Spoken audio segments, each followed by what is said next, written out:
اللہ کے نزدیک تمہارا مقام کیا ہے، تمہاری قدر و قیمت کتنی ہے؟ اگر یہ پہچاننا چاہو تو پہلے یہ دیکھو کہ تمہارے دل میں اللہ کے دین کی کیا قدر و قیمت ہے، تم دین کو کتنا اہم سمجھتے ہو اور کتنا دین پر چل رہے ہو۔ اگر تمہارے دل میں عظمت ہے، اللہ کا ڈر ہے، اللہ کا خوف ہے، اللہ کی محبت ہے، اور تمہارا یہ فیصلہ ہے کہ جان جائے تو چلی جائے، دین کو ہم جانے نہیں دیں گے، خدا کا حکم نہیں توڑیں گے، خدا کے رسول پاک صلی اللہ علیہ وسلم کی سنت نہیں چھوڑیں گے، جان جائے تو بلا سے چلی جائے، دین نہیں جائے گا۔ یہ عظمت، یہ احترام، یہ ادب ہمارے دلوں میں ہے۔ اللہ کے نزدیک بھی تمہاری قیمت ہوگی کہ ساری دنیا فنا ہو جائے تو فنا ہو جائے، لیکن میرا یہ نیک بندہ اور نیک بندی فنا نہیں ہوگا، ان کو ہمیشہ زندہ رکھیں گے، دنیا میں بھی زندہ رکھیں گے، قبر میں بھی زندہ رکھیں گے، حشر کے میدان میں بھی زندہ رکھیں گے، اور جنت میں ہمیشہ کو زندہ رکھیں گے۔ پھر اللہ اپنے قریب پڑوس میں بٹھائیں گے، رسول اللہ صلی اللہ علیہ وسلم کے قدموں میں رہنے کو جگہ ملے گی، اولیاء اللہ کے ساتھ وہ رہیں گے، وحسن اولئک رفیقا، اچھے دوستوں کے ساتھ، اچھوں کی صحبت میں وہ جنت میں رہیں گے۔ تو اب تم خود فیصلہ کرو، مرد بھی عورتیں بھی، کہ تمہارے دل میں اللہ کا کیا مقام اور اللہ کے دین کا کیا مقام اور اللہ کے احکامات کا کیا مقام، کتنی قدر ہے، کتنے دل و جان سے تم کرنا چاہتے ہو، یا سستی اور کاہلی کر رہے ہو، ہوا ہوا نہیں ہوا نہیں ہوا، کیا کیا نہیں کیا نہیں کیا، کون پوچھنے والا؟ اگر یہ خیال ہے تو اللہ کے نزدیک تمہاری بھی کوئی حیثیت نہیں۔ جیسے چونٹیوں کی اور کیڑے مکوڑوں کی کوئی حیثیت نہیں، کوئی کھندل کے مار دے جان سے چلا جائے تو کوئی پرواہ نہیں ہوتی، ایسے ہی انسانوں پر کتنی فسادات ہوں، کتنی جنگیں ہوں، کتنی بیماریاں ہیں، کتنے لوگ مر جائیں، اللہ کو ایسے مرنے والوں کی کوئی فکر نہیں، کیونکہ یہ سب جانوروں کی طرح ہیں، کھا رہے پی رہے بچوں کو پال رہے، باقی ان کی زندگی میں دین کا فکر نہیں۔ کھا لینا پی لینا بچوں کو پال لینا یہ جانوروں کے کام، دنیا کا ہر جانور کھاتا پیتا اور بچوں کو پالتا ہے، اتنا ہی کر لیا تو وہ جانور ہے۔ انسان میں انسانیت آتی ہے دین سے، اس کے اندر دین کا فکر ہے، اللہ کا حکم ہے، اللہ کے نبی کی سنت و شریعت ہے، تو پھر وہ انسان ہے، پھر وہ انسان ساتوں آسمانوں اور زمینوں سے زیادہ قیمتی ہے، پھر وہ عرش اعظم سے بھی زیادہ قیمتی ہے، پھر وہ فرشتوں سے بھی زیادہ قیمتی ہے، پھر اس کی قیمت کو کوئی نہیں لگتا، کیونکہ اس کے دل میں اللہ کے احکامات کی عظمت آتی ہے، اللہ کے رسول پاک صلی اللہ علیہ وسلم کی سنت و شریعت کی قدر و قیمت پیدا ہوگی۔ اب یہ ساری دنیا سے زیادہ قیمتی، ساری آخرت سے زیادہ قیمتی ہو جائے، یہ نہیں ہے باقی سارا سب کچھ ہے تو بیکار۔ قیمت اس کی ایمان سے بنتی ہے، یقین سے بنتی ہے۔ تو ہر مرد و عورت کے اندر دعوت و تبلیغ میں لگنے کی بنیادی چیز یہ ہے کہ اس کا تعلق اللہ کی ذات عالی کے ساتھ ہے، اس کا یقین اللہ کی ذات عالی سے، اس کی محبت اللہ کی ذات عالی سے، باقی سب فنا ہونے والے ہیں، اللہ کی ذات باقی رہنے والی، باقی رہنے والی سے محبت کرو گے تو اللہ تمہاری عزت بھی باقی رہے گی، دنیا کی فانی چیزوں سے محبت کریں گے یہ سب فنا ہو جائے۔ اسی لیے اللہ تعالیٰ نے انسان کے دو دشمن خاص طور سے قرآن میں بیان کیے، یا ایھا الناس ان وعد اللہ حق فلا تغرنکم الحیاۃ الدنیا ولا یغرنکم باللہ الغرور۔ اے لوگوں، اللہ کے جو کچھ وعدے ہیں، جو کچھ باتیں ہیں وہ سب سچی ہیں، اس میں کوئی شک و شبہ نہیں، لیکن اس میں شک و شبہ ڈالنے والی چیز، سب سے پہلی چیز دنیا کی زیب و زینت، دنیا کی رنگ رنگیلیاں، دنیا کا ساز و سامان۔ حضرت حوا رضی اللہ تعالیٰ عنہ کو جنت میں شیطان نے انہی چیزوں سے بہکایا، اور وہی چیزیں انسان کو ہمیشہ بہکاتی رہتی ہیں۔ یہ سب سے بڑا دشمن ہے، اسی لیے حضور نے فرمایا دنیا کی محبت تمام گناہوں کی جڑ ہے۔ یہ سب سے بڑا گناہ ہے جسے ہم گناہ نہیں سمجھتے۔ اسی محبت میں انسان چوری کرتا ہے، اسی محبت میں ڈکیتی کرتا ہے، اسی میں خون ریزی کرتا ہے، اسی میں یہ قتل و غارت گیری کرتا ہے، اسی میں لوگوں کی زمینیں دباتا ہے، اسی میں ماں باپ کی توہین کرتا ہے، اسی میں بھائی بھائی کا قتل کرتا ہے۔ یہ سب کیوں کرتا ہے؟ دنیا کے لیے، زمین کے لیے، گھر کے لیے، سامان کے لیے، مال کے لیے۔ یہ سب دنیا کی چیزیں ہیں جس سے انسان انسانیت سے نکل کر جانور و حیوان ہو جاتا ہے۔ تو اللہ نے فرمایا کہ ایک سب سے بڑا دشمن تمہارا یہ دنیا کی زیب و زینت ہے، لیکن اس کی محبت نہ رہے، محبت اللہ کی ہو تو پھر دنیا نقصان نہیں ہو، پھر وہ مال اللہ کے راستے میں خرچ کرتا ہے، پھر وہ اپنی طاقت اللہ کے راستے میں خرچ کرتا ہے، پھر وہ جو کچھ اللہ نے دیا سب اللہ کے راستے میں خرچ کرتا ہے، تو اللہ کے دین کا معاون و مددگار بن جاتا ہے۔ تو سب سے بچنے کی چیز یہ ہے کہ دنیا کی محبت اس کے دل میں نہ۔ اور دوسرا دشمن وہ شیطان ہے، اور شیطان جھوٹا ہے، وہ جھوٹ بولتا ہے۔ پہلے سب سے پہلے آدم علیہ السلام کو اسی نے جھوٹ بولا کہ یہ پھل کھا لو جنت میں ہمیشہ رہو، یہ جھوٹا تھا، نہیں کھاتے تو جنت میں رہتے، کھایا تو جنت سے نکل۔ وہ ہمیشہ جھوٹ بولتا ہے اور جھوٹ بول کر ہی دھوکہ دیتا ہے۔ تو یہ مردوں عورتوں کو بھڑکانے والی چیز، بہکانے والی، گمراہ کرنے والی، فتنے میں ڈالنے والی چیز، یہ دنیا کی محبت ہے اور یہ شیطان، دونوں مل کر جنت سے نکال کر جہنم میں لے جاتے۔ تو اسی لیے اس جماعت کے ذریعے سے محنت کرنا کہ زمین سے آسمان تک، مشرق سے مغرب تک جتنا ساز و سامان ہے یہ میری زندگی بنانے کے لیے کافی نہیں ہے، زندگی اللہ بنا۔ کون بناتے ہیں؟ سونے والے بولو، اللہ بناتے ہیں۔ زندگی اللہ کے بنانے سے بنتی ہے، اولاد اللہ دیتے ہیں، نفع اللہ دیتے ہیں، عزت اللہ دیتے ہیں، حفاظت اللہ کرتے ہیں، میری روزی اللہ کے قبضے میں ہے۔ حج کے دور میں تھے نہیں کل پرسوں، ہاجرہ اور اسماعیل کو پہاڑوں میں چھوڑ دیا تو نہ ہاجرہ کو کوئی غم رہا، نہ اسماعیل کو کوئی غم رہا، نہ ابراہیم علیہ السلام کو کوئی غم تھا، سب مطمئن تھے کیونکہ سب مسلمان تھے، نبی کے گھرانے یہ تھے کہ ہمیں اللہ پالے گا، گھبرانے کی کوئی بات نہیں۔ نہ کوئی رویا، نہ کوئی پریشان ہوا، نہ شوہر پریشان، نہ بیوی پریشان، بڑے خوشی سے کہا کہ اللہ ہمیں پالیں گے، اور اللہ نے پالا۔ آج بھی ان کی برکت سے مکے والوں کو خدا پال رہے ہیں، ہزاروں سال گزر گئے، اب بھی اللہ پال رہے، قیامت تک پالیں گے۔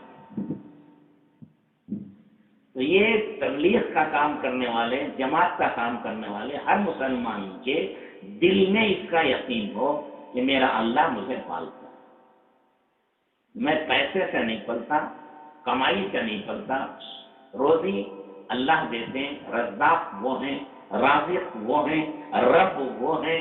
ماں کے پیٹ میں بھی اسی نے پالا تھا، قبر کے پیٹ میں بھی وہی پالے گا۔ ماں کے پیٹ میں کسی کی کھیتی اور دکان اور فیکٹری نہیں تھی، اللہ نے پالا۔ قبر کے اندر بھی کسی کی دکان فیکٹری نہیں ہوگی، وہاں بھی اللہ ہی پالے گا۔ حشر کے میدان میں بھی اللہ ہی پالیں گے، اور جنت میں بھی اللہ ہی پالیں گے۔ وہی رب ہیں، وہی پالنے والے۔ یہ سامان اللہ نے چھپ کے دیا ہے اس آزمائش اور امتحان کے۔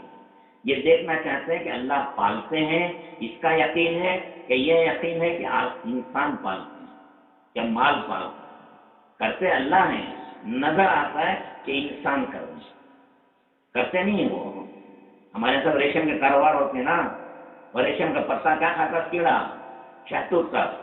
وہ شہتوت کا پتا کیڑا کھایا تو ریشم بنتا ہے، وہ شہتوت کا پتا بکری کھائی تو دودھ بنتا ہے، وہ شہتوت کا پتا ہرن کھایا تو مشک بنتا ہے۔ پتا ایک ہے، کسی میں ریشم بن رہا ہے، کسی میں دودھ بن رہا ہے، اور کسی میں مشک بن رہا ہے۔ کون بناتا ہے؟ کیڑا بنا رہا ہے کیا؟ کیڑا کیا؟ ساری دنیا کے ڈاکٹر، انجینئر، سائنسدان، بادشاہ، وزیر، مولوی صاحبان سب کو جمع کر کے وہ پتا ہاتھ میں دو، تو 2 قطرے دودھ نکال دو، وہ نکالے گا؟ ایک تار ریشم کا نکال دو تو نکالے گا؟ کرتے اللہ ہے، ذریعہ ایک چیز بن جاتی ہے۔ وہی پتا شہد کی مکھی چوستے ہیں، اس میں کیا بنتا ہے؟ شہد بنتا ہے، صحت و شفا بنتی ہے۔ وہی پتا سانپ چوستا ہے، اس میں کیا بنتا ہے؟ وہ زہر بنتا ہے۔ پتا ایک ہی، اس کے پیٹ میں زہر بن رہا ہے، اس کے پیٹ میں شہد بن رہی ہے۔ وہ صحت کا ذریعہ یا بیماری کا ذریعہ؟ یہ کون شہد بنا رہے؟ مکھی بنا رہی ہے کیا؟ وہی دوا کھاتے ہیں ڈاکٹر صاحب سے لے کے اسے صحت ملتی ہے، وہی دوا کھاتے ہیں اس کا ریئیکشن ہو مر جاتا ہوں. کیا ہوا جی ریئیکشن ہو؟ وہ کیا ریئیکشن بتا ہے؟ دوا ایک ہی ہے، ڈبہ ایک ہی ہے، ڈاکٹر ایک ہی ہے، دوا اسی نے دی ہے، ایک کو جا کے صحت مل رہی ہے، ایک کو جا کے الٹا ہو رہا ہے. یہ سب اللہ اپنی قدرت سے کرتے ہیں. اللہ انسانوں کو دکھانے کے لیے، ان کو سمجھانے کے لیے چیزیں پھیلاتی ہیں. سمجھ آ رہی نہیں آ رہی؟ ہاں، تو یہ سمجھنا ضروری ہے. یہ سمجھے بغیر ایمان نہیں، اسلام نہیں، دین نہیں. سب کی بنیاد یہی ہے اور یہی بگڑا ہوا ہے. سب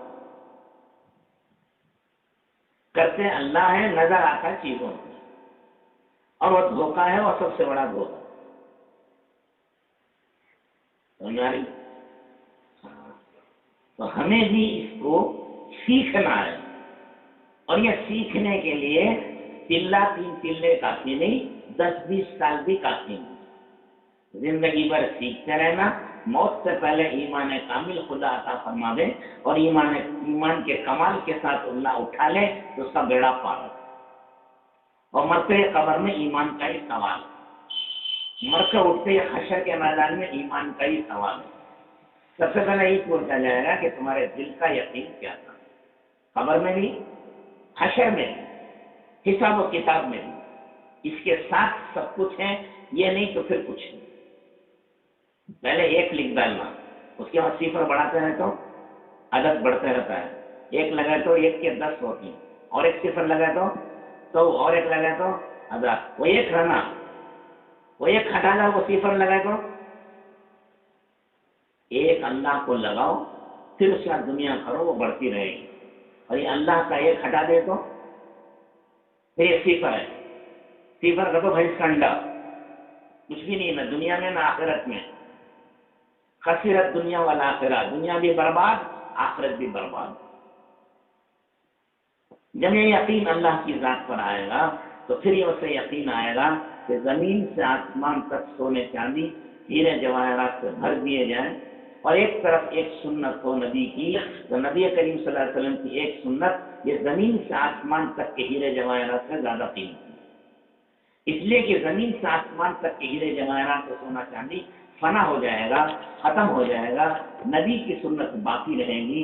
یہی سنت تمہیں دنیا میں روزی دلوائے گی، عزت دلائے گی. اور یہ نبی کریم صلی اللہ علیہ وسلم کی سنت آخرت میں شفاعت دلائے گی، حضور کے ہاتھوں سے جام کوثر دلائے گی. یہی سنت تمہاری نجات کا اور مغفرت کا ذریعہ بنے گی. یہی سنت تمہیں جنت الفردوس میں لے جائے گی. یہی سنت تمہیں اللہ کا دیدار اور زیارت کرائے گی. یہ ایک سنت نہیں ہے، یہ ایک سنت، یہ خزانہ ہے. یہ ایک سنت، ایک سمندر ہے. یہ ایک سنت، یہ کام ہو، زمین کے اندر کام ہوتی ہے سونے کی کام، ہزاروں سانس سے نکالنے سونا نکلتا ہی رہتا، ختم ہوتا نہیں. ایک کام ہے وہ، ایک ایک سنت، ایک ایک سونے کی کام ہے. نکالنے والے نکالتے تھک جائیں گے، وہ سونا ختم نہیں ہوتا ہے. سنت کے انوارات و برکات ختم نہیں ہوں گے، وہ نکلتے ہی رہیں گے. لینے والے تھک جائیں گے. یہ یقین پیدا ہو جائے گا. اس کی ہر نقل و حرکت سنت کے مطابق ہوگی یا خواہشات کرنے چلے گا. یہ پھر کسی کو دھوکہ نہیں دے گا. یہ پھر کسی سے قرضہ لے کے واپس کرنے کا نام لینا نہیں، وہ ایسا نہیں کرے گا. پھر یہ کسی کو نقصان نہیں دے گا. پھر یہ کسی کو دھوکہ نہیں دے گا. پھر یہ جھوٹ نہیں بولے گا.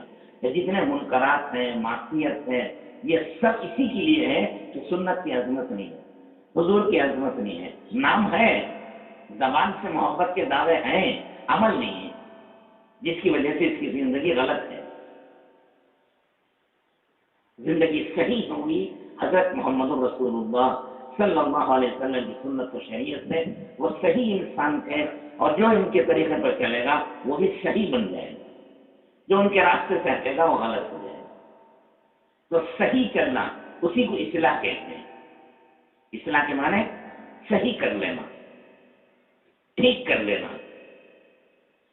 تو ٹھیک تو اس طرح ہوتی ہے، اس کا چہرہ، اس کا مہرہ، اس کا لباس، اس کی کمائی، اس کا خرچ، اس کی شادی، اس کا جینا، اس کا مرنا، سب کچھ سنت اور شریعت کے مطابق. اسی لیے صحابہ کی اتنی قیمت ہے کہ ان کی قیمت کو قیامت تک کوئی نہیں پہنچتا ہے. ان کے پاس زیادہ نمازیں نہیں تھی، زیادہ روزے نہیں تھے، زیادہ محنت نہیں تھی، ان کے پاس ایک جذبہ تھا کہ ہم سنت پر جئیں گے، سنت پر مریں گے۔ حضور سے ان کو وہ تعلق تھا، قیامت تک وہ تعلق کسی کو نصیب نہیں۔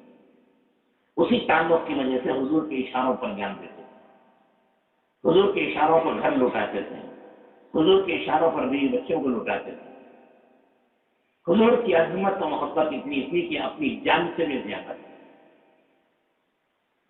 تو دعوت و تبلیغ کرنے والوں کا مقصد یہ ہے کہ وہ کیفیت حاصل کریں۔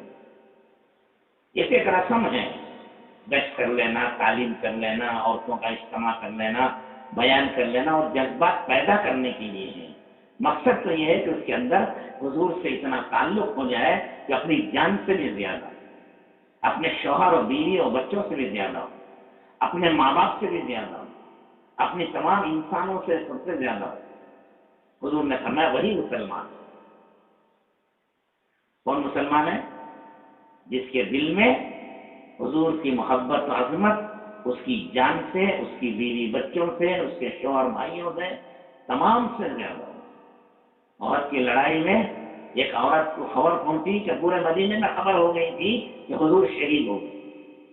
ایک عورت بے چینی اور بے قراری سے دوڑی ہوئی مدینے سے عہد تک آئی، 3 کلومیٹر، 3 میل، 5 کلومیٹر۔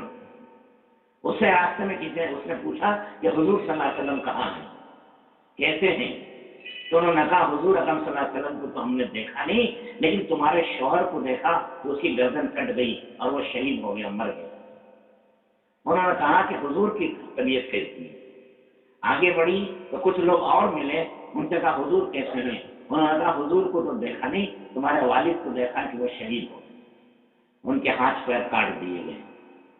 انہوں نے کہا حضور کیسے ہیں؟ کہا حضور ہماری نظر سے نہیں گزرے۔ پھر آگے بڑھے تو پوچھا حضور کیسے ہیں؟ تو انہوں نے کہا کہ حضور کو تو نہیں دیکھا، تمہارے بیٹے کو دیکھا کہ اس کے ٹکڑے ٹکڑے کر دیے۔ پھر آگے بڑھی، پوچھا حضور کیسے ہیں؟ کہا حضور کو تو ہم نے نہیں دیکھا، تمہارے بھائی کو دیکھا کہ وہ شہید ہو گئے۔ باپ بھی شہید، بھائی بھی شہید، بیٹا بھی شہید، شوہر بھی شہید، لیکن اس کے اندر ایک بے چینی اور بے تڑپ ہے کہ حضور کیسے ہیں۔ آگے جنگ کے میدان میں پہنچ گئی، خود اپنی آنکھوں سے دیکھا کہ حضور صلی اللہ علیہ وسلم کھڑے ہیں، تب اسے تسلی ہوئی۔ کا شوہر بھی اور بیوی بچے بھی اور بھائی بھی اور باپ بھی سب قربان ہو سکتے ہیں، حضور کے سامنے ان سب کی کوئی حیثیت نہیں۔ جب تک یہ جذبہ اور شوق نہیں پیدا ہوگا اس کا ایمان کامل نہیں ہوگا۔ اللہ ہم سب کو وہ ایمان نصیب، ورنہ محبت تو سب کے اندر ہے۔ جانور بھی محبت کرتا ہے، انسان بھی محبت کرتے ہیں، غیر مسلم بھی محبت کرتے ہیں اپنے اولاد سے، لیکن حضور کی محبت سب پہ غالب، حضور کی محبت سب سے زیادہ۔ نماز پڑھے تو اس کی آنکھوں کی ٹھنڈک ہو جائے، پیسہ آیا تو ٹھنڈک ہوتی ہے نا آنکھوں کی، اور اچھے کھانے کھائے تو خوشی ہوتی ہے، اچھا گھر لے لیا، پیدا لے لیا تو خوشی ہوتی ہے، اس سے زیادہ خوشی نماز میں ہوتی ہے۔ تو سمجھو کہ میری نماز ہے یہ، اور نہیں ایسے ہی روٹین پوری کر رہا ہے، رسم ہے، وہ نماز نہیں ہے۔ اسی لیے حدیث میں آتا ہے ایک آدمی 80 سال تک نماز پڑھتا ہے، اس کی نماز اس کے سر کے اوپر ایک بالش بھی نہیں جاتی، کیوں؟ کوئی شوق نہیں ہے، کوئی جذبہ نہیں ہے، کوئی فکر نہیں ہے، پڑھ رہے ہیں رسم۔ شادیوں میں رسم ہوتے ہیں، شادیوں میں کیا ہوتے ہیں؟ کوئی حقیقت نہیں ہے، بیکار کے وہ، کوئی ہلدی لگا رہا ہے، کوئی نمک لگا رہا ہے، کوئی پیڑا بن رہا ہے، کوئی کنگن بن رہا ہے، کوئی رسم کی کیا ہے؟ یہ سبھی خرافات نہیں، رسم ہے، رسم کہتے ہیں یہ رسم کو، وہ رسم کو، بیکار چیزوں کا نام رسم ہے۔ تو نماز بھی ہماری ایک رسم ہے، اس میں بھی کوئی جان نہیں ہے، نہ اللہ کا دھیان ہے، نہ اللہ کا خوف ہے، نہ رسول اللہ کی محبت ہے، نہ رسول اللہ صلی اللہ علیہ وسلم کی سنت ہے، نہ آخرت کا فکر ہے، تو وہ نماز ہی کیا ہے؟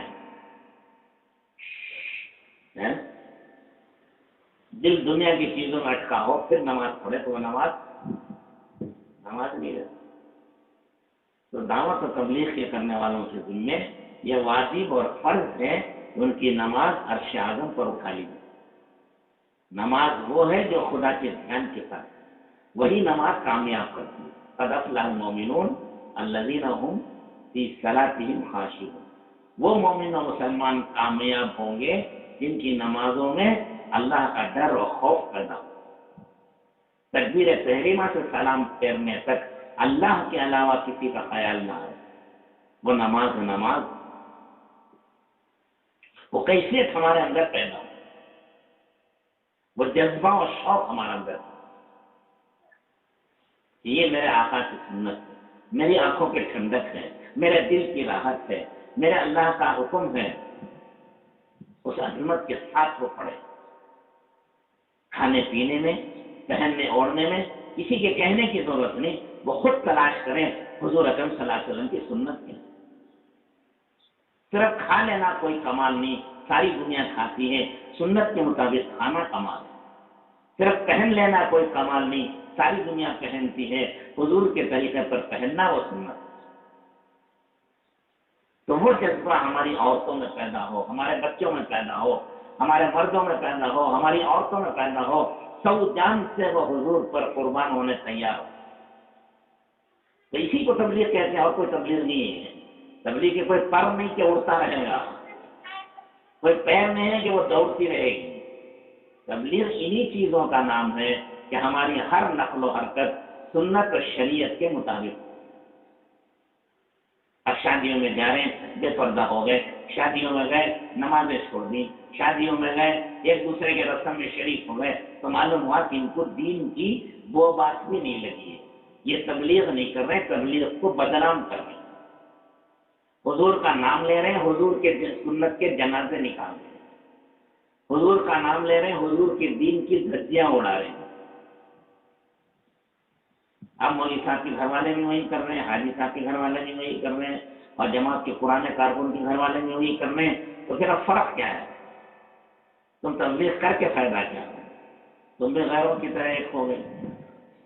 تو ہمارے مرد بھی، ہماری عورتیں بھی نمایاں طور پہ معلوم ہو کہ ان کی نمازیں نہیں چھوٹتی، ان کا پردہ نہیں چھوٹتا، یہ رسم و رواج میں شریک نہیں رہتے، یہ سنت کے خلاف کوئی قدم نہیں اٹھاتے۔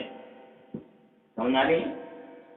حضرت ابو درداء رضی اللہ تعالیٰ عنہ ایک دسترخوان پہ کھانا کھا رہے تھے، جس دسترخوان پر مسلم غیر مسلم سب شریک تھے، دعوت سب کی مشترکہ تھی۔ ایک ہاتھ سے لقمہ گرا، اٹھا کے کھانے لگے۔ بازو کے ایک مسلمان نے کہا کہ یہ اس طرح گرا ہوا لقمہ اٹھا کر کھانا عائب ہے، تو ان کو جوش آیا، کہنے لگے آترک سنت حبیبی لہؤلاء الحمقاء، کیا میں اپنے حبیب محمد رسول اللہ صلی اللہ علیہ وسلم کی سنت کو چھوڑ دوں ان بے وقوفوں گدھوں کی وجہ سے؟ وزیر و بادشاہ ہو تو کیا، اگر اللہ کے رسول کو وہ نہیں جانتے وہ گدھے ہیں، تو ان گدھوں میں ہم کیوں شریک ہو جائیں؟ ہم بھی انہی کی طرح کھائیں گے، ہم بھی انہی کی طرح ہو جائیں گے۔ کیوں بھائی؟ سونے والے کیا بولتے ہیں؟ جیسا دیش ویسا بیس، یہ منافق، جیسا منڈوا ویسا باجا، جیسا دیش ویسا، جہاں جاؤ وہاں کی بولو۔ تو ایمان کہاں ہے؟ ایمان بدلتا نہیں ہے۔ اگر بلال رضی اللہ تعالیٰ عنہ جو سینے پر بڑی بڑی چٹانیں رکھی جاتی تھی، آدمی دب کے مر جائے لیکن بول نہیں بدلتا، بول وہی تھا۔ حضرت خباب کو انگار جلائی گئی، آگ کے شعلوں پہ لٹایا، اوپر سے آدمی کھڑا ہو گیا، نیچے سے وہ جل رہے لیکن بول نہیں بدلا،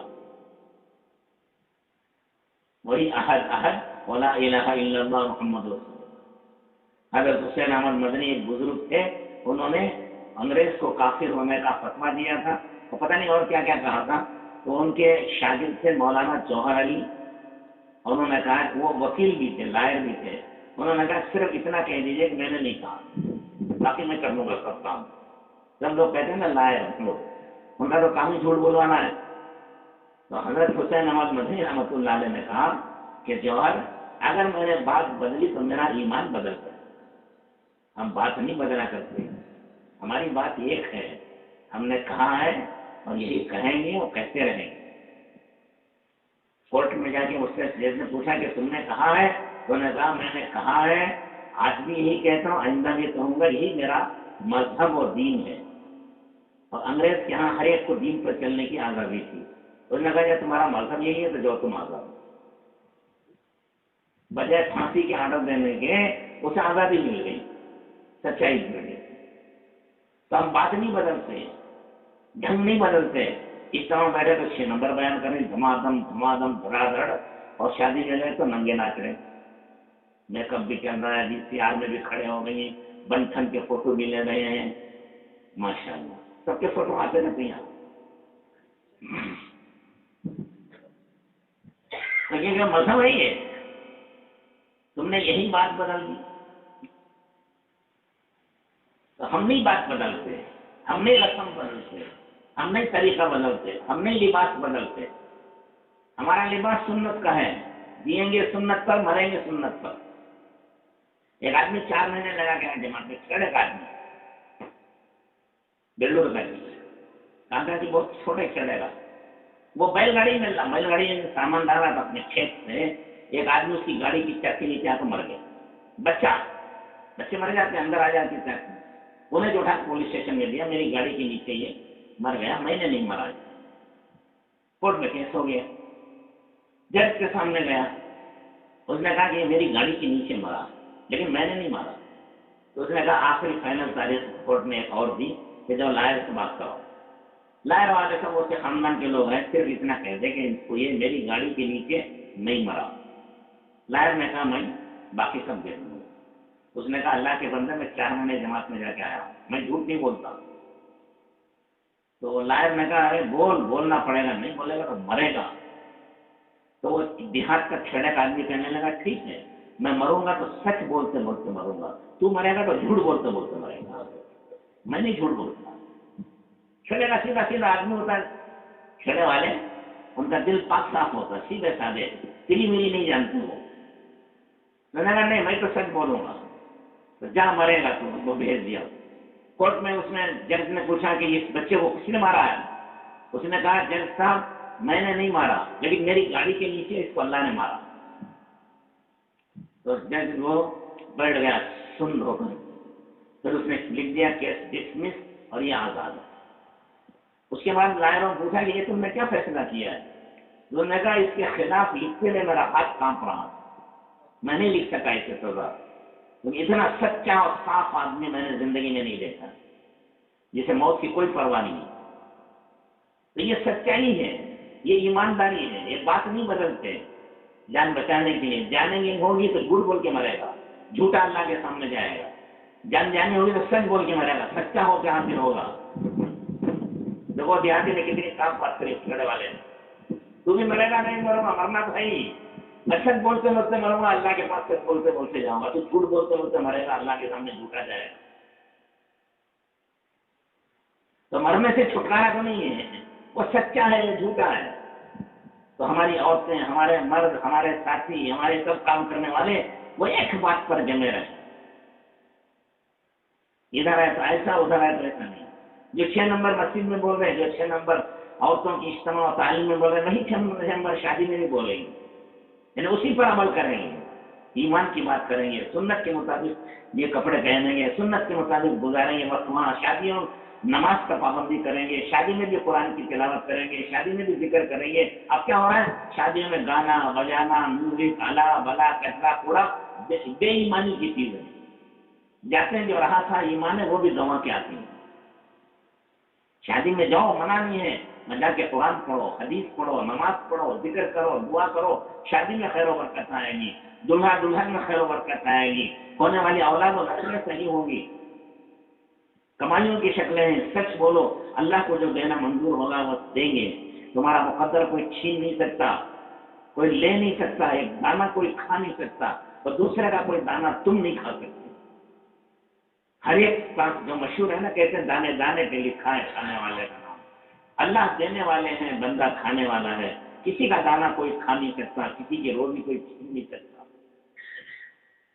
تو کیوں اپنی آخرت بگاڑیں؟ تو ہماری کمائیوں میں سچائی ہے، امانت داری ہے، پاکیزگی ہے، صاف صاف بیانی ہے. تیری میری نہیں، ملاوٹ نہیں، دھوکہ نہیں، جھوٹ نہیں، غبن نہیں، جھوٹی قسم نہیں. لین دین میں صاف ہے، معاملہ درست ہے. قرضہ لینا ہی اچھا نہیں ہے، بری بات ہے قرضہ لینا. اسی لیے عربی میں کہتے ہیں القرض مقراض المحبہ. یہ قرض جو ہے محبت کی کینچی ہے، قطر آتی ہے. قرض لینا ہی ٹھیک نہیں، حضور نے قرض لینے سے منع کیا. ضرورت پر لے سکتا ہے، جیسے طلاق دینا جائز نہیں ہے، بری چیز ہے، لیکن کبھی مجبوری ہو جاتی ہے تو وہ دے دیا کرتا ہے. تو ایسے ہی قرض لینا جائز نہیں ہے. کئی مجبوری ہو گئی، انسان نے لیتا ہے، لے لے، لیکن وعدہ کر کے.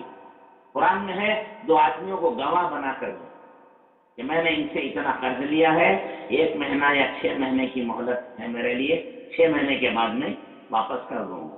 2 آدمی گواہ بنا کر لکھ کر لے، اور 6 مہینے ہو گیا تو اس کا قرض واپس کرے. نہیں دے سکتا، اسے سہولت نہیں ہے، تو پھر جا کر اس سے معافی مانگ کر پھر اس کی مدت بڑھا دے، 1 مہینے کے بعد یا پھر 2 مہینے کے بعد یا پھر 3 مہینے کے بعد، جب آپ کی سہولت ہو وہ بڑھا کر دے. اور موت سے پہلے قرضہ دے دیں. اگر اس حال میں مر گیا تو قرض دار کی جنازے کی نماز حضور صلی اللہ علیہ وسلم نہیں پڑھاتے. کوئی جنازہ آیا تو پوچھ لیتے بھائی تمہارا ان کے اوپر قرضہ ہے؟ تو کوئی کہتا کہ یا رسول اللہ میرا قرض اس پر ہے، اس نے مجھ سے پیسے لیے دیے نہیں ہیں. تو حضور فرماتے لو بھائی اپنے ان کی نماز کوئی اور پڑھاؤ، میں نہیں پڑھاؤں. پیچھے ہٹ گیا. اس میں کوئی صحابی دوسرے اور ہوتے اچھے، وہ کہتے ہیں کہ یا رسول اللہ اس کا قرضہ میرے ذمہ ہے، میں اس کو دے دیتا ہوں. تو پھر حضور نماز پڑھاتے. اور اکثر حضرت علی لے لیتے قرضہ. یہ حالانکہ حضرت علی خود فقیر تھے، کوئی بڑے تاجر نہیں تھے، وہ بہت غریب آدمی تھے، رات دن کے کام میں لگے رہتے تھے، ہمیشہ فاقے رہتے تھے، لیکن ہمت سے قرض لیتے تاکہ حضور کی دعا اور نماز جنازہ ہو جائے، اس کے بیڑے کا بیڑا پار ہو جائے. اور پھر کہیں نہ کہیں سے لے کر کے وہ قرض اس کا ادا کر. آج کون ہے لینے والا ہمارا؟ کیوں کوئی لیتا ہے میں قرض مر گیا تو میرا قرضہ کوئی نماز پڑھنے والا لے گا؟ آج وہ تو حضور کا زمانہ تھا. وہ حضرت علی ایسے لوگ تھے اچھے، وہ لے لیا کرتے تھے، حضور ان کی جنازے کی نماز پڑھا دیتے تھے. نہ آج کو لے گا نہیں، اور وہ حضور ہوتے تو نماز جنازہ نہ پڑھا. قرض لینا نہیں، وہ اچھا نہیں، وہ برا کام. لے لیا مجبوری میں جائز ہے، لیکن وعدے کے مطابق دے دے. اگر نہیں دے سکا تو پھر اس سے جا کے مہلت بڑھائے. وہ بڑھا سکتا، کوئی حرج نہیں ہے. 6 مہینے کی ارادے سے لیا، 6 مہینے میں نہیں سہولت ہوئی، 2 مہینے اور بڑھا دو. 2 مہینے اور بڑھا دیا، پھر سہولت نہیں ہوئی، 1 مہینہ اور بڑھاؤ، اور 20 دن بڑھاؤ، اور 1 مہینہ بڑھاؤ، لیکن اس سے مانگتے رہو معافی. اور یہ کوشش کرو خدا مجھے کھانے دے یا نہ دے، پہلے قرض میرا ادا ہو، ورنہ اس کی مغفرت مشکل ہو جاتی ہے. 2 پیسے کے بدلے میں 750 نمازیں لی جائیں گی، تو 2 پیسے کے بدلے اور 2 روپے کے اور 200 کے کتنے ہیں، اور 2000 کے. اور آج تو 1000 بھی نہیں، لاکھوں ہیں. پہ ہم لاکھوں کھا جاتے ہیں اور ڈکار بھی لیتے نہیں. سمجھے؟ ہتھی کھا جاتے ہیں، ڈکار بھی لیتے نہیں. ہڑپ پورا تو اس کا قیامت میں دینا نہیں. اس لیے قرضے نہیں لیتے. ضرورت پر لے رہے، وعدہ کر کے لو، پھر واپس کرو. ضرورت ہے، انسان کو ضرورت پڑتی ہے. کوئی حضور صلی اللہ علیہ وسلم بھی خود قرضے لیتے ہیں، بلکہ حضور اکرم صلی اللہ علیہ وسلم کا وصال ہوا تو آپ کی زرا جو ہے 30 درہم میں ایک یہودی کے پاس گروی رکھی تھی. اس کے بعد اس کو چھوڑا لی گئی، وہ الگ ہے. قرضہ لینا جائز تو ہے، لیکن واپس بہت جلدی کرنا. تو یہ سب تبلیغ ہی میں شامل ہے. صرف بیان تبلیغ نہیں ہے. اپنی معاشرت کو پاک رکھو، اپنے معاملات کو صاف رکھو. کوئی یہ نہ کہے کہ دیکھو یہ ایسا کرتا، یہ جماعت میں بھی جاتا ہے، یہ بھی کرتا ہے، نماز بھی پڑھتا ہے، یہ بھی کرتا ہے، بیان بھی کرتا ہے، یہ بھی